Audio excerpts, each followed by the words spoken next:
सन 1857। ये वो दौर था जब विश्व व्यापार अपने चरम पर था। इंग्लैंड भी अब इस वैश्विक व्यापार का हिस्सा बन चुका था। वो बाहरी देशों से मसाले और रेशम मंगवाया करते थे। एक रोज दुर्भाग्यवश फ्रांसीसी जहाज रेशम और मसालों के साथ साथ एक अनजान खतरे को भी इंग्लैंड ले आया। एक ज़ॉम्बी वायरस जो जंगल में लगे आग की तरह फैली और देखते ही देखते लाखों लोग मरकर ज़ॉम्बी में बदल गए। जीवित बचे लोगों ने अपनी रक्षा के लिए चीन और जापान की घातक युद्ध कलाओं का सहारा लिया। तलवारें और करतब सीखकर इन राक्षसों का मुकाबला करने की कोशिश की। सरकार ने इस संकट को रोकने के लिए लंदन के चारों ओर एक विशाल दीवार का निर्माण किया, जिसे ग्रैंड बैरियर कहा गया। 100 फीट ऊंची इस दीवार के बाहर एक गहरी नहर खोदी गई, जो शहर और दीवार दोनों को घेरे हुए थी। दीवार और नहर के बीच की भूमि को दिन बिटवीन के नाम से जाना जाने लगा। एक खतरनाक क्षेत्र जहां ज़ॉम्बी और इंसानों का सामना अक्सर खूनी जंग में बदल जाता था। लेकिन केंट की दूसरी लड़ाई में एक भयानक हादसा हुआ। नहर पर बने कई पुलों में से एक टूट गया और ज़ॉम्बी उस क्षेत्र के हर इंसान को चीर फाड़ कर मार डाले। इस हार ने राजा को पागलपन की हद तक पहुंचा दिया। युद्ध खत्म होने के बाद उसने एक पुल को छोड़कर बाकी सभी को नष्ट करने का आदेश दिया, ताकि ज़ॉम्बी कभी शहर में न घुस सकें। इसके बावजूद लंदन के रईस लोग शहर छोड़कर अपनी किलेबंद हवेलियों और जमीनों में जा बसे। एक दिन कर्नल डार्सी एक हर्टफोर्डशायर काउंटी की एक एस्टेट में पहुंचा। उसे खबर मिली थी कि वहां एक व्यक्ति के ऊपर ज़ॉम्बी का हमला हुआ था। यहाँ के रईस लोग अब बंकर में रहते थे। बंकर के अंदर दाखिल होते ही सबसे पहले कर्नल डार्सी की जांच की गई। तत्पश्चात वे लोगों से रूबरू हुए और यहाँ की मलिका मिसेस फेदरस्टोन को अपनी आने की वजह बताई। फेदरस्टोन ने साफ इनकार कर दिया कि उनके बीच कोई भी संक्रमित नहीं है, लेकिन वो ये भूल गईं, किसी नए संक्रमित इंसान में लक्षण तभी दिखाई देते हैं जब वो अपना पहला शिकार करता है। खैर, इसका पता लगाने के लिए डार्सी अपने साथ कुछ खास मक्खियां लाए थे।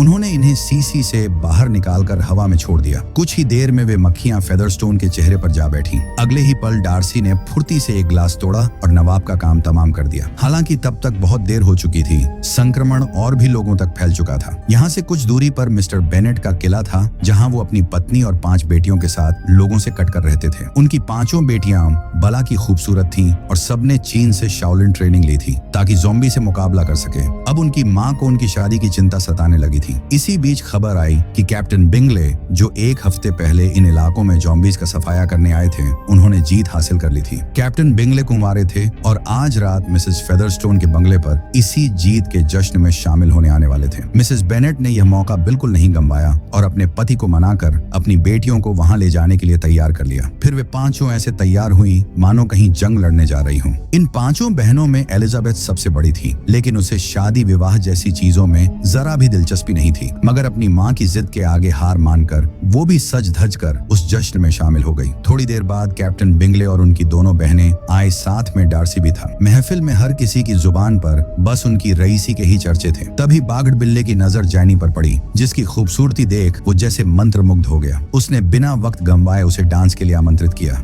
फिर क्या था, दोनों जमकर नाचे और खूब मस्ती की। वहीं दूसरी ओर डार्सी बिंगले की बहनों के साथ चुपचाप उदास खड़ा था। यह देख बिंगले उसे एक कोने में ले जाकर बोला, भाई, जैनी की बहन भी कम सुंदर नहीं है, उससे बात कर, डांस के लिए पूछ। उधर एलिजाबेथ की नजर उन्हीं पर थी। वो धीरे से पास आकर उनकी बातचीत सुनने लगी। तभी डार्सी बोला, वो तो बिल्कुल साधारण है, ऐसी लड़कियां मुझे पसंद नहीं। इस महफिल में कोई अभागा ही होगा जिसे वो पसंद आएगी। ये बात सुनना एलिजाबेथ के लिए किसी अपमान से कम नहीं था। गुस्से में उसके हाथ से टकराकर ग्लास टूट गया। वो तिल मिलाकर बाहर निकली ही थी कि सामने मिसेस फेदरस्टोन आ गईं, जो अब एक ज़ॉम्बी में तब्दील हो चुकी थी। एलिजाबेथ हैरान रह गई। तभी मिसेस फेदरस्टोन बोली, मुझे तुमसे एक बहुत बड़ा राज बताना है। मगर इससे पहले कि वो कुछ कह पाती, डार्सी ने उन्हें मौत के घाट उतार दिया। शायद वो डार्सी के ही बारे में कुछ बताने वाली थी। तभी अंदर महफिल में ज़ॉम्बी ने हमला बोल दिया, लेकिन 5 बहनें भागने के बजाय ज़ॉम्बियों पर कहर बनकर टूट पड़ी। फिर जो तबाही मचाई उन लोगों ने, भाई साहब, बवाल काट दिया। एलिजाबेथ को इस रूप में देखकर डार्सी का दिल उसी वक्त उस पर आ गया। उसे तो बरसों से ऐसे ही किसी पार्टनर की तलाश थी,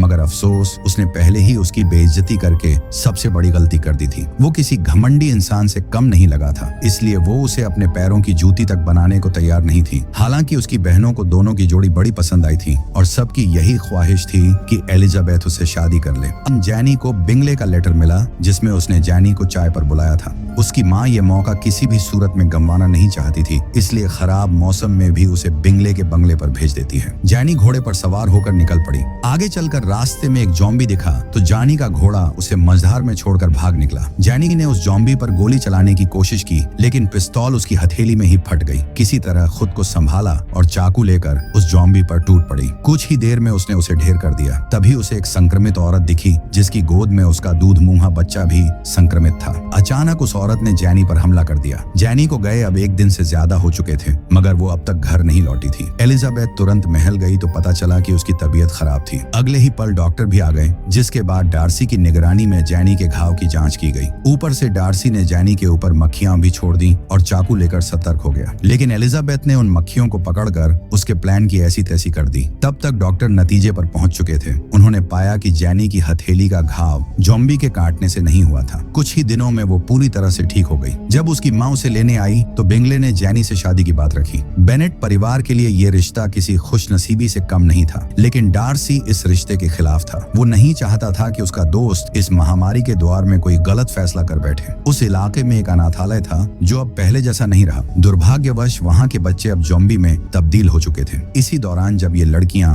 घर पहुंची तो उन्हें पता चला कि उनके इकलौते चचेरे भाई मिस्टर कॉलिंस घर आए हुए थे, जिन्हें वे सब बकलोल समझती थीं। तभी उनके पिता बताते हैं कि वही बकलोल उनके न रहने पर कानूनी तौर पर उन्हें इस घर से कभी भी निकाल सकता है। दरअसल मिस्टर कॉलिंस लंदन की महारानी कैथरीन के राज्य महल में पुजारी थे और बेनेट फैमिली का इकलौता वारिस। कानून के मुताबिक यह जायदाद घर के बेटे को ही मिलेगी, इसलिए कॉलिंस से अच्छे रिश्ते बनाए रखना उनके लिए जरूरी था। ये बात तब सोने पे सुहागा हो गई जब मिस्टर कॉलिंस ने खुद जैनी से अपनी शादी की बात कही। वो जैनी को पसंद करते थे और शादी का प्रस्ताव लेकर आए थे, लेकिन मिसेस बेनेट ने साफ कहा कि जैनी की शादी कैप्टन बिंगले से तय हो चुकी है। हालांकि उनकी दूसरी बेटी एलिजाबेथ भी जैनी से कुछ कम खूबसूरत नहीं थी। उन्होंने सुझाव दिया कि अगर चाहें तो कॉलिंस उससे शादी कर सकते हैं। कॉलिंस राजी हो गए, लेकिन एलिजाबेथ इतनी आसानी से मानने वाली नहीं थी। फिर भी अपनी माँ की जिद पर उसे कॉलिंस के साथ मिस्टर बिंगले के पार्टी में जाना पड़ा। कुछ दूर सफर करने के बाद उन्हें एक घोड़ा गाड़ी दिखा, जिस पर शायद का हमला हुआ था। इनकी आहट सुनकर गाड़ी के अंदर से एक महिला निकली, जिसे अभी भी लग रहा था कि वो बच गई है। तभी इन लोगों ने पट से उसका सारा भ्रम दूर कर दिया। उधर आज रात की पार्टी में आने वाले लोगों की सुरक्षा के लिए बिंगले ने काफी सारे सैनिकों को बुलवाया था, जिनमें लेफ्टिनेंट विकम भी थे। वे बात विचार से काफी व्यवहारिक थे। तभी जैसे ही उनकी नजर डार्सी और उनके दोस्त बिंगले पर पड़ी, उनके चेहरे के हाव भाव बदल गए। एलिजाबेथ ये बात नोटिस की और उन दोनों के जाने के बाद विकम से इस रंजिश के पीछे की वजह पूछी। तब विकम बताते हैं, जब मेरे पिता कैंट की दूसरी लड़ाई में शहीद हुए थे तो डार्सी के पिताजी ने मुझे पाला था और मरने से पहले उन्होंने मुझे सबसे बड़ा तोहफा वसीयत के रूप में दिया, लेकिन उनके जाने के बाद डार्सी ने वह सब कुछ मुझसे छीन लिया। उसमें अहंकार कूट कूट कर भरा है। मैं चाहता तो उसे चुनौती देकर अपना हक हासिल कर सकता था, लेकिन उसके पिता के एहसान की वजह से मैंने सब कुछ खुशी खुशी छोड़ दिया। इतनी सारी बातें जानने के बाद एलिजाबेथ के मन में विकम के लिए इज्जत और भी बढ़ गई। जब विकम ने उसे शाम की पार्टी में मिलने के लिए बुलाया तो वो मना नहीं कर सकी। कहीं ना कहीं वो विकम में दिलचस्पी दिखा रही थी, लेकिन शाम को जब वे पार्टी में मिले तो उनके बीच कॉलिंस टपक पड़ा। अपने पारिवारिक प्रेशर के चलते एलिजाबेथ उसे एकदम से दरकिनार भी नहीं कर सकती थी, इसलिए कॉलिंस का मान रखने के लिए उसके साथ डांस की। वहीं मिस्टर डार्सी एलिजाबेथ को पाने के लिए अलग ही आश लगाए बैठे थे। तभी बातचीत से एक राज की बात पता चली। डार्सी रानी कैथरीन का सगा भतीजा था, लेकिन कुछ खास लोग ही ये बात जानते थे। कॉलिंस उन खास लोगों में से एक था, इसलिए ये बात उसे पता थी। मगर इस बात से भी एलिजाबेथ को कुछ फर्क नहीं पड़ा। वो डार्सी जैसे स्वार्थी और अहंकारी इंसान को फूटी आंख नहीं देखना चाहती थी। इधर एलिजाबेथ की माँ शराब के नशे में धुत हो चुकी थी। नशे में एक सुर से बड़बड़ाई जा रही थी कि जैनी की शादी के बाद हम भी अमीर बन जाएंगे। उनकी ये बात डार्सी ने सुन ली। तो क्या जैनी सचमुच पैसों के लिए बिंगले से प्यार करने का नाटक कर रही थी? कहीं ऐसा डार्सी को लगा तो जैनी के लिए ये अच्छा नहीं होगा। खैर, खूब मस्ती और डांस वगैरह के बाद उसे थोड़ी शांति मिली ही थी कि तभी उसकी छोटी बहन कहीं गायब हो गई। वो उसे ढूंढते ढूंढते रसोई की तरफ गई। उसी वक्त बिंगले मिठाई लेने वहां आया, लेकिन उससे पहले ही उसके बावर्ची को जॉम्बी घसीट ले गए। अगर जरा सी भी देर हो जाती तो मामला बिगड़ सकता था, इसलिए एलिजाबेथ ने बिंगले को मनाया और अंदर गई। लेकिन तभी एक जॉम्बी बिंगले को सीढ़ियों से खींच ले गया। इससे पहले कि वो उसे काट पाता, एलिजाबेथ उसे बचा लेती है। ये जॉम्बी दरअसल पास के अनाथालय के बच्चे थे। एलिजाबेथ उनसे पूछती है कि वो यहाँ तक कैसे पहुंचे। उनमें से एक बताता है कि आपका दोस्त हमारे साथ है, उसी ने हमें यहाँ का रास्ता दिखाया। इससे पहले कि वो उसका नाम लेता, डार्सी वहां आ धमका और पल भर में सारे ज़ॉम्बी को मारकर उन्हें ओवन में झोंक दिया। इस दौरान डार्सी को लगा कि बिंगले भी संक्रमित हो गया है। इससे पहले कि वो उसे खत्म करता, एलिजाबेथ उसे बता देती है कि बिंगले संक्रमित नहीं है, वो तो बस सीढ़ियों से गिर गया था। अब बिंगले का ये बंगला बिल्कुल भी सुरक्षित नहीं रह गया था, लेकिन फिर भी वो इसे छोड़ने को तैयार नहीं था, क्योंकि ऐसा करने से वो जैनी से दूर हो जाता। इसलिए डार्सी ने अपनी बहन से मिलने का बहाना बनाया और बिंगले को अपने साथ ले गए। ये बात बिंगले की बहन ने जैनी को एक चिट्ठी लिखकर बताई। जब एलिजाबेथ ने वो चिट्ठी पढ़ी तो उसे डर सताने लगा कि कहीं बिंगले राजमहल जाकर बदल न जाए, लेकिन जानी को अपने प्यार पर पूरा भरोसा था। नाश्ते के वक्त मिस्टर कॉलिंस ने भी अपने दिल की बात एलिजाबेथ से कह दी, मगर एलिजाबेथ बिना प्यार के शादी के बिल्कुल खिलाफ थी। उसके पिता भी उसकी बातों से सहमत थे। इसी मसले को लेकर माँ बेटी में तकरार हो गई, जिसके चलते गुस्से में आकर एलिजाबेथ जंगल की ओर चली गई। तब कॉलिंस उनकी तीसरी बेटी से शादी करने का प्रस्ताव रखा और आखिरकार बात बन गई। उधर एलिजाबेथ को जंगल में विक्रम मिले। उस रात वो एलिजाबेथ को कॉलिंस के साथ देखकर पार्टी बीच में ही छोड़कर चले गए थे। एलिजाबेथ ने उन्हें सफाई दी कि वो कॉलिंस के साथ सिर्फ अपनी माँ की जिद की वजह से थी, यानी विक्रम के पास अब भी एलिजाबेथ का दिल जीतने का मौका था। विक्रम उसे एक खास जगह पर लेकर गए। वो एक पुराना चर्च था जिसके अंदर ज़ॉम्बी भरे पड़े थे। उन्हें खाने के लिए जानवर के दिमाग से बना सूप दिया जा रहा था। ये सब देखकर एलिजाबेथ घबरा गई। तब विक्रम ने उसे समझाया कि कोई संक्रमित तब तक पूरी तरह ज़ॉम्बी नहीं बनता जब तक वो इंसान का दिमाग न खा ले। इस सूप की मदद से वो लोग संक्रमित तो रहेंगे, लेकिन पूरी तरह ज़ॉम्बी में नहीं बदलेंगे। इस प्रकार उनकी भूख भी मिट जाया करेंगी और वो आम लोगों को हानि पहुंचाए बिना मिलकर रह सकेंगे। मिस्टर कॉलिंस की मदद से एलिजाबेथ इस मुद्दे को लेकर लंदन की महारानी कैथरीन से मिलने पहुंची। मिस्टर विक्रम एक साधारण लेफ्टिनेंट थे, लेकिन आज एलिजाबेथ ने उन्हें रानी से मिलवाकर उनका सपना पूरा कर दिया था। इसके बाद चर्चा शुरू हुई तो लेडी कैथरीन विक्रम का सुझाव सुनकर हंस पड़ी। उन्हें बिल्कुल भी विश्वास नहीं था कि ज़ॉम्बी इंसानों के साथ मिलकर रह सकेंगे। तब विक्रम कहता है कि आपके एक सही फैसले से ये युद्ध रुक सकता है। वैसे भी लंदन की आधी आबादी ज़ॉम्बी वायरस के चपेट में आ चुकी है, लेकिन यहाँ मौजूद कोई भी विक्रम की बातों से सहमत नहीं था। देर रात एलिजाबेथ को जगह बदलने की वजह से नींद नहीं आ रही थी। ऐसे ही वो टहलते हुए बाहर निकली, तभी अंधेरे में कोई उनकी तरफ आते देखा। वो विक्रम थे जो एलिजाबेथ से मिलकर अपने दिल की बात की, लेकिन एलिजाबेथ तुरंत फिरंट हो गई और बोली, औकात में रहो। जब कोई रास्ता नहीं बचा तो विक्रम उनके बीच फूट डालने के लिए एलिजाबेथ के काम कहता है कि जैनी और बिंगले को अलग करने में डार्सी का हाथ था। उसने बिंगले को ये कहकर भड़काया कि जैनी उससे प्रेम नहीं करती बल्कि उसके पैसों के पीछे है। इतना जानने के बाद एलिजाबेथ गुस्से में तिलमिला उठी। अगली सुबह डार्सी एलिजाबेथ के लिए शादी का प्रस्ताव लेकर आता है, लेकिन वो ये प्रस्ताव ठुकरा देती है, क्योंकि वो किसी ऐसे इंसान से शादी नहीं करने वाली थी जिसने जानबूझकर उसकी बहन की खुशियों को तबाह कर दिया था। इतना कहकर एलिजाबेथ डार्सी पर टूट पड़ती है। लड़ाई इतनी तीखी होती है कि दोनों के शर्ट के बटन तक टूट जाते हैं। इसी बीच एलिजाबेथ डार्सी से सीधा सवाल करती है, क्या तुमने बिंगली से कहा था कि हम पैसे के भूखे हैं? डार्सी चुपचाप जवाब देता है। उसने ये बात खुद एलिजाबेथ की माँ की जुबानी सुनी थी, लेकिन उसने बिंगली को पैसों की वजह से नहीं बल्कि ज़ॉम्बी संक्रमण से उसकी जान बचाने के लिए जैनी से दूर किया था। जहाँ तक बात विक्रम को जायदाद से बेदखल करने की है, तो वो बात पूरी तरह से झूठ थी। मतलब डार्सी उतना बुरा इंसान नहीं था जितना एलिजाबेथ ने समझा था, बल्कि अपनी जगह पर वो सही था। ये जानकर एलिजाबेथ को अपने फैसले पर काफी पछतावा हुआ और उस वक्त वो फूट फूट कर रोई। कुछ दिनों बाद एलिजाबेथ को डार्सी का एक लेटर मिला जिसमें उसने विक्रम की असलियत का पर्दाफाश किया था। ये बात बिल्कुल सही थी कि विक्रम को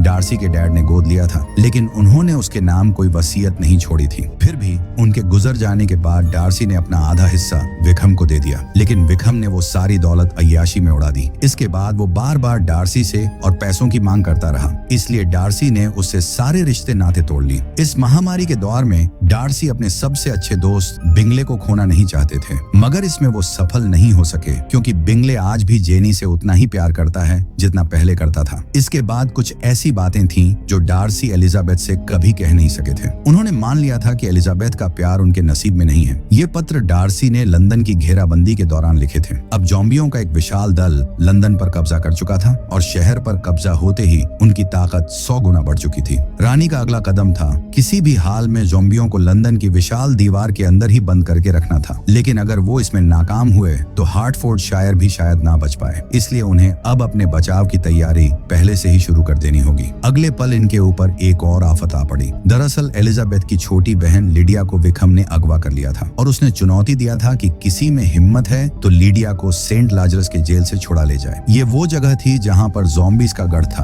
अगले पल एलिजाबेथ और जैनी सफर पर निकल पड़े। फिर डार्सी से मिलकर सारा कुछ हाल कह सुनाए। यहाँ डार्सी कहते हैं कि सेंट लेजरस तो 4 दिन पहले ही जमीन में समा गई थी, उनकी बहन लिडिया अब तक मर चुकी होगी। लेकिन असल बात कुछ और थी। दरअसल सेंट लेजरस हिंघम पुल के उस पार था, जिसे कल सुबह सूर्योदय के समय गिराने की योजना बन चुकी थी। अगर एलिजाबेथ उस पार जाती तो वापस नहीं लौटती, इसलिए डार्सी उससे झूठ बोलकर लिडिया को बचाने अकेला ही सेंट लेजरस के सफर पर निकल पड़ा। वो अपने साथ शहीद जवानों का दिमाग भी ले गया था, जिससे वो कुछ करामात करने वाला था। वहां जाकर पता चला कि ये साजिश डार्सी को फंसाने के लिए विक्रम ने रची थी। उसे पता था कि डार्सी एलिजाबेथ की खातिर लिडिया को बचाने जरूर आएगा। हालांकि डार्सी को फंसाना उनके लिए इतना आसान नहीं था। वो अपने साथ लाया हुआ दिमाग वहां बंद पड़े ज़ॉम्बियों को खिला देता है, जिससे वे सभी ज़ॉम्बी हिंसक हो जाते हैं। वहीं डार्सी समय रहते लिडिया को छुड़ाकर उसे जल्द से जल्द हिंघम पुल पार करने को कहता है और खुद विक्रम से लड़ने लगता है। वो विक्रम ही था जिसके अगुवाई में ज़ॉम्बीज लंदन पर कब्जा करने में कामयाब हुए थे। उस रात पार्टी में भी उसी ने ज़ॉम्बीज को रास्ता दिखाया था।